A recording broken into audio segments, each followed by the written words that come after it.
Blé du tandem Pavel Tamsin Anaegen, c'est du domaine du possible.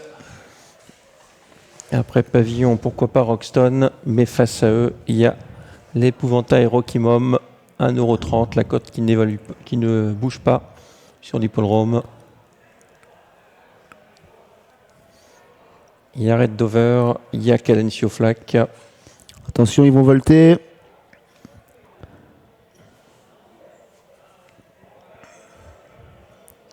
Cavale du Choquel va prendre la tête, non? Dans un premier temps, mais elle ne restera pas devant, c'est certain. Red Dover en léger retrait. Oh. Voilà, la faute au galop, Rokimom. Romy, mais on a eu chaud quand même, hein, Sébastien? Oui, on a eu très chaud avec le grandissime favori Rokimom qui est parti sur une hésitation un petit peu frais. Il était remis. Roxton vient en retrait. Cavale du Choquel, comme vous l'avez annoncé, prend le commandement dans un premier temps. Red Dover fonce pour peut-être prendre le relais entre les deux pensionnaires de la famille de Groth. Calencio Flack vient en troisième position. Rokimom est quatrième. Et Roxton rentre gentiment dans sa course en cinquième position. Allez, le premier tournant, on va se rabattre sans doute dans quelques instants avec Red Dover. C'est chose faite. Cavale du Choquel en 10e position. Ensuite, nous avons Rokimom le 5. À l'extérieur, Calencio Flack. Et à l'arrière, Roxton qui recolle au peloton. Red Dover au commandement. Un seul concurrent progresse en deuxième épaisseur. C'est Calencio Flack qui va tenter de se ranger. Cavale du Choquel vient toujours en deuxième position. Calencio Flack qui accélère ici devant les tribunes. Rokimom qui le suit dans sa progression alors que Roxton reste plutôt côté corde et ferme la marche du petit peloton. On a le temps, hein, il nous reste 2 tours à effectuer dans cette épreuve. On va laisser passer avec le 4 qui laisse passer Calencio Flack qui se retrouve dans le dos de Red Dover. À l'extérieur, il y a Rokimom. Est-ce que Red Dover va laisser passer Rokimom? On peut le penser, Rokimom qui est le cheval de la course. Ensuite, nous avons le 4 Cavale du Choquel et à l'arrière, Roxton. Roxton qui était un instant décalé derrière Rokimom qui s'est finalement ravisé pour rester à l'arrière du peloton pendant que Rokimom vient prendre la tête alors qu'ils ont bouclé le premier tour de piste. Red Dover dans son sillage, les pensionnaires de la famille de Groth, ensuite Calencio Flack suivi par Cavale du Choquel et la marche est toujours fermée par le numéro 2, Roxton. Et on peut supposer maintenant, Sébastien, que chacun a pris sa place. Je pense que ça n'a plus beaucoup bougé, du moins jusqu'à la ligne d'en face. Hein. Dans un tour, on va faire sans doute un tour dans cet ordre-là. Enfin, je mettrais une pièce si on pouvait parier sur un pari en live avec Rokimom qui a l'avantage. Dans son dos, Red Dover.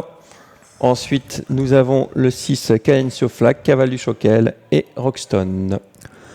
La course qui prend une tournure un peu plus tactique à présent puisque le grandissime favori a été placé en tête par Piet van Pollard à un peu plus d'un tour de l'arrivée.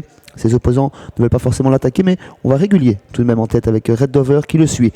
Calencio Flack en 3e position, Cavale du Choquel qui est 4e et Roxton qui est toujours 5e mais avec d'évidentes ressources. Un tour encore à courir avec Rokimom qui contrôle, Red Dover 2e, suivi encore par Calencio Flack. Cavale du Choquel et Roxton, on sent qu'il va mettre le nez à la fenêtre. Hein. Roxton, il va attaquer, mais il va falloir faire un effort maintenant sur 800 mètres hein, pour revenir, parce qu'il nous reste 800 mètres et Rokimom a toujours l'avantage. On va vers un long sprint final avec Rokimom qui a vu que Roxton avait été décalé par un Huggins qui accélère, qui ne veut pas se faire surprendre. Red Dover est toujours en 2e position. Roxton vient les rejoindre via l'extérieur. Faute du numéro 6, Calencio Flack, qui laisse la 4e position à Cavale du Choquel. Allez, bientôt le tournant final.